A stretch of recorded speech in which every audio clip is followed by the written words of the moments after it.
اعوذ باللہ من الشیطان الرجیم بسم اللہ الرحمن الرحیم وَلَقَدْ صَدَقَكُمُ اللَّهُ وَعْدَهُ إِذْ تَحُسُّونَهُم بِإِذْنِهِ حَتَّى إِذَا فَشِلْتُمْ وَتَنَازَعْتُمْ فِي الْأَمْرِ وَعَصَيْتُمْ مِنْ بَعْدِ مَا أَرَاكُمْ مَا تُحِبُّونَ مِنْكُمْ مَنْ يُرِيدُ الدُّنْيَا وَمِنْكُمْ مَنْ يُرِيدُ الْآخِرَةَ ثُمَّ صَرَفَكُمْ عَنْهُمْ لِيَبْتَلِيَكُمْ وَلَقَدْ عَفَا عَنْكُمْ وَاللَّهُ ذُو فَضْلٍ عَلَى الْمُؤْمِنِينَ صدق اللہ العظیم۔ پچھلی نشست میں ایک بات نامکمل رہ گئی تھی۔ حضور کے انتقال کے موقع پر میں نے جیسا کہ آپ کو بتایا کہ پھر حضرت ابو بکر جب تشریف لائے انہوں نے پھر خطبہ دیا، اس میں یہ آیت بھی پڑھی وَمَا مُحَمَّدٌ إِلَّا رَسُولٌ قَدْ خَلَتْ مِن قَبْلِهِ الرُّسُلُ أَفَإِن مَّاتَ أَوْ قُتِلَ انقلبتم عَلَىٰ أَعْقَابِكُمْ وَمَن يَنقلب عَلَىٰ عَقِبَيْهِ فَلَن يَضُرَّ اللَّهَ شَيْئًا۔ لیکن اس کے ساتھ ہی پھر جو الفاظ انہوں نے خود فرمایا اپنی طرف سے وہ بہت ہی بڑے اہم الفاظ ہیں اور بڑی جو سمجھیے کہ ہمت اور جرأت کا مظہر ہے۔ من کان یعبد اللہ من کان یعبد محمدا فإن محمدا قد مات۔ جو کوئی بھی بندگی کرتا تھا پوجتا تھا محمد کی، وہ سن لے کہ محمد کا انتقال ہو گیا صلی اللہ علیہ وسلم۔ ومن کان یعبد اللہ فإن اللہ حی لا یموت، اور جو کوئی اللہ کی بندگی کرتا تھا اللہ وہ جان رکھے کہ اللہ تعالیٰ زندہ ہے، اس پر موت وارد نہیں ہوگی۔ 15ویں رکوع کے بعد ہم نے 3 آیتیں اور پڑھ لی تھی، قاری صاحب نے وہ ابھی تلاوت نہیں کی ہے نماز میں۔ اب ہم آگے چل رہے ہیں وَلَقَدْ صَدَقَكُمُ اللَّهُ وَعْدَهُ۔ اب یہ جو عارضی شکست ہو گئی تھی اور مسلمانوں کو زخم پہنچی جس سے ان کے دل زخمی تھے، اس کے ضمن میں اب یہ بہت ہی قول فیصل کے انداز میں یہ آیت آئی ہے وَلَقَدْ صَدَقَكُمُ اللَّهُ وَعْدَهُ۔ دیکھو مسلمانوں، تم ہم سے کوئی شکایت نہیں کر سکتے، اللہ نے تم سے اپنا وعدہ پورا کر دیا تھا۔ اِذْ تَحُسُّونَهُم بِإِذْنِهِ، جبکہ تم انہیں قتل کر رہے تھے اللہ کے حکم سے، تہتے کر رہے تھے، فتح ہو گئی تھی، ہمارا وعدہ پورا تھا۔ حَتَّى إِذَا فَشِلْتُمْ وَتَنَازَعْتُمْ فِي الْأَمْرِ وَعَصَيْتُمْ مِن بَعْدِ مَا أَرَاكُمْ مَا تُحِبُّونَ، یہاں تک کہ جب تم ڈھیلے پڑے، یہاں ڈھیلے کا ترجمہ کچھ اور بھی کیا گیا ہے، میرے نزدیک تم نے ڈسپلن کو ڈھیلا کیا۔ نظم جو ہے سم و طاعت، اور سم و طاعت میں ظاہر بات ہے کہ ایک ہی شخص کی اطاعت نہیں ہوتی۔ حضور صلی اللہ علیہ وسلم کی اطاعت بھی فرض تھی، اور حضور نے کسی کو امیر مقرر کیا اس کی اطاعت بھی فرض تھی۔ آپ نے فرمایا من اطاعنی فقد اطاع اللہ، جس نے میری اطاعت کی اس نے اللہ کی اطاعت کی۔ ومن عصانی فقد عصى اللہ، جس نے میری نافرمانی کی اللہ کی نافرمانی کی۔ ومن اطاع امیری فقد اطاعنی، جس نے میرے مقرر کردہ امیر کی اطاعت کی اس نے میری اطاعت کی۔ ومن عصى امیری فقد عصانی، جس نے میرے نامزد کردہ امیر کی نافرمانی کی اس نے میری نافرمانی کی۔ تو اگرچہ حضور کے قول کی تو انہوں نے تعویل کر لی تھی کہ حضور نے تو ہم سے کہا تھا وہ شکست کی صورت میں کہ اگر ہم سب بھی اللہ کی راہ میں قتل ہو جائیں، تم دیکھو کہ چیلے اور کوے ہمارا گوشت کھا رہے ہیں، تب بھی یہاں سے مت ہٹنا، جو ایک تعویل ہو گئی تھی۔ انہوں نے جان بوجھ کر حضور کے حکم کی خلاف ورزی نہیں کی، لیکن خلاف ورزی کی ہے جو لوکل کمانڈر تھے ان کے حکم کی۔ ومن عصى امیری فقد عصانی، یہ ہے اصل معاملہ اجتماعی زندگی کا۔ جب تک ڈسپلن جماعت نہ ہو، سم و طاعت جو ہے کسا ہوا نہ ہو، نظم جو ہے پورا نہ ہو، اور وہ درجہ بدرجہ ہوگا۔ فوج کا ایک سپہ سالار ہے، لیکن پوری فوج میں پھر کوئی داہنا بازو ہے، میسرہ ہے، میمنہ ہے، قلب ہے، پیچھے ہے، ہراول دستہ ہے، ہر ایک کا ایک کمانڈر ہے۔ اب وہاں پر یہ کہ اگر ان کے جو بھی احکام ہیں ان سے سرتابی ہوگی تو وہ فوج جو ہے پھر جو اس کا انجام ہوگا وہ آپ کو معلوم ہے۔ تو نظم تو ہے ایک جماعت کے اندر درجہ بدرجہ جو بھی نظام سم و طاعت ہے اس کے پورے کی پابندی کرنا۔ حتیٰ اذا فشلتم، جب تم ڈھیلے پڑ گئے، وتنازعتم فی الامر، اور امر میں تم نے جھگڑا کیا، وعصیتم من بعد ما اراکم ما تحبون، اور تم نے نافرمانی کی اس کے بعد کہ تم نے وہ چیز دیکھ لی جو تمہیں محبوب ہے۔ میری تعویل اس آیت کے بارے میں یہ ہے، اور بعض علماء نے تو خیر اس کو بہت پسند کیا ہے، بعض نے جو صحابہ کرام سے اتنا قلبی لگاؤ نہیں رکھتے انہوں نے کہا یہ خام خواہ کو صحابہ کی وکالت کرتے ہیں۔ میرا یہاں پہ موقف یہ ہے کہ بعد ما اراکم ما تحبون سے مراد مال غنیمت نہیں ہے، اس لیے کہ مال غنیمت کی تقسیم کا قاعدہ جو ہے غزوہ بدر کے بعد ہو چکا تھا، چاہے کوئی شخص کو جمع کرے نہ کرے برابر کا حصہ اسے ملے گا۔ یہاں من بعد ما اراکم ما تحبون سے مراد فتح ہے، اور اس کے لیے القرآن یفصل بعضہ بعضا، سورہ صف کی وہ آیت وَأُخْرَىٰ تُحِبُّونَهَا نَصْرٌ مِّنَ اللَّهِ وَفَتْحٌ قَرِیب، گویا کہ یہاں بندہ مومن کو دنیاوی کامیابی کو بھی اپنا مقصود نہیں بنانا ہے۔ کامیابی کسے پسند نہیں ہے؟ مقصود نہیں، مقصود ہے اللہ کی رضا جوئی اور اپنا فرض ادا کرنا، مقصود یہ رہے، باقی کامیابی ہو ناکامی ہو جو کچھ بھی ہو اللہ کی مرضی ہے، اللہ کی حکمت ہے، اللہ کب فتح لانا چاہتا ہے وہ بہتر جانتا ہے۔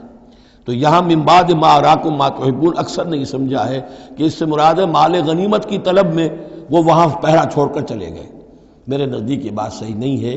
یہاں پر ما تحبون سے مراد فتح ہے۔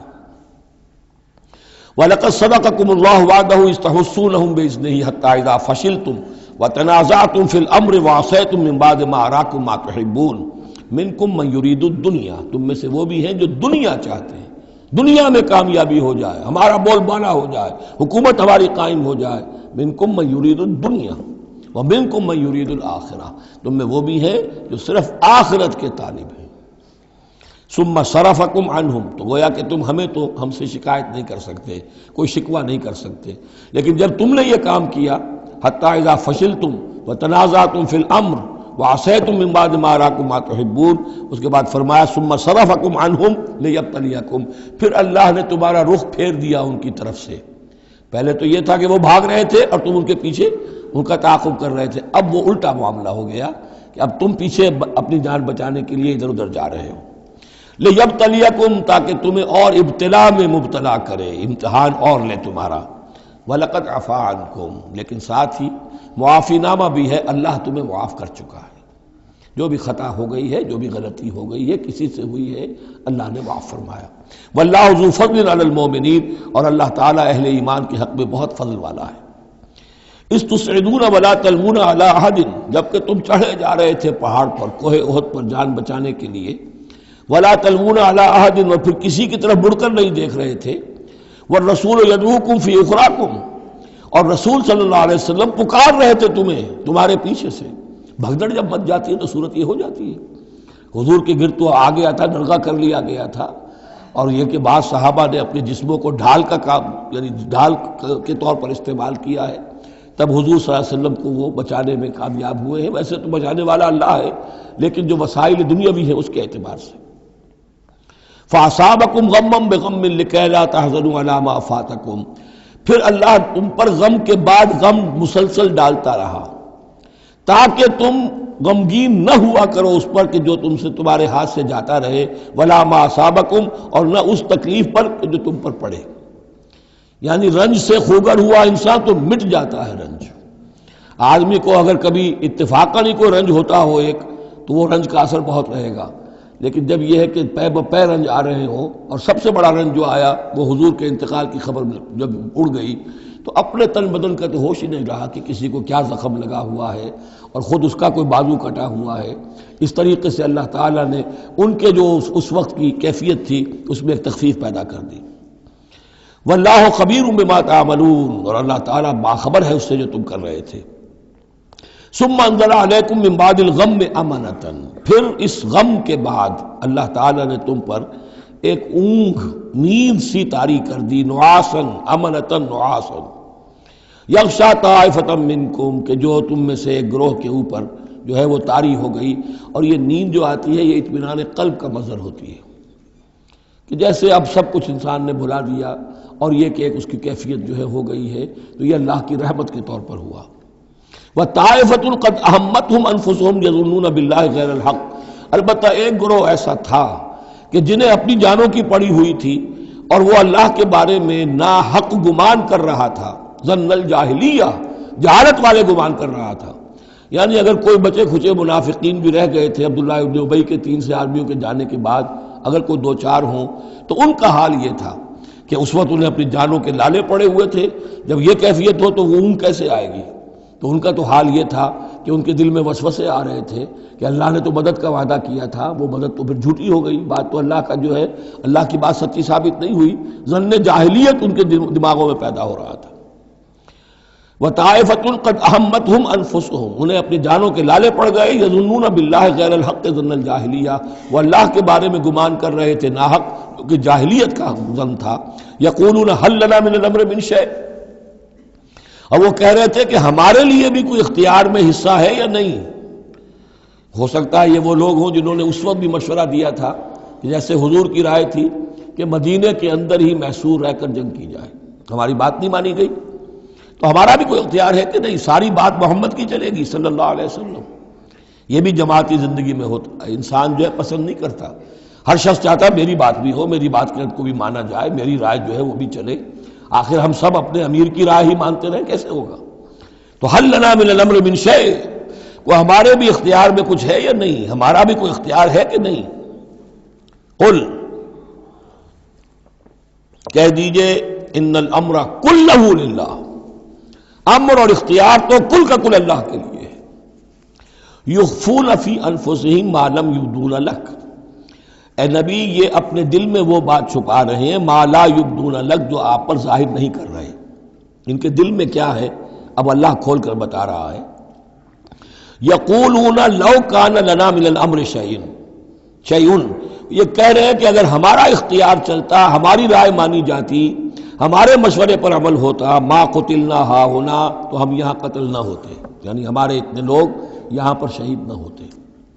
قل، اے نبی ان سے کہیے لو کنتم فی بیوتکم، اگر تم سب کے سب اپنے گھروں میں ہوتے، لبرز الذین کتب علیہم القتل، تب بھی جن لوگوں کے حق میں اللہ کا فیصلہ ہو چکا تھا کہ وہ قتل ہوں، وہ تو کشا کشا میدان میں پہنچ جاتے، الی مضاجعہم، جو بھی ان کے کھیت رہنے کی جگہیں تھیں اللہ کے علم میں، انہیں وہاں پہنچ جانا تھا۔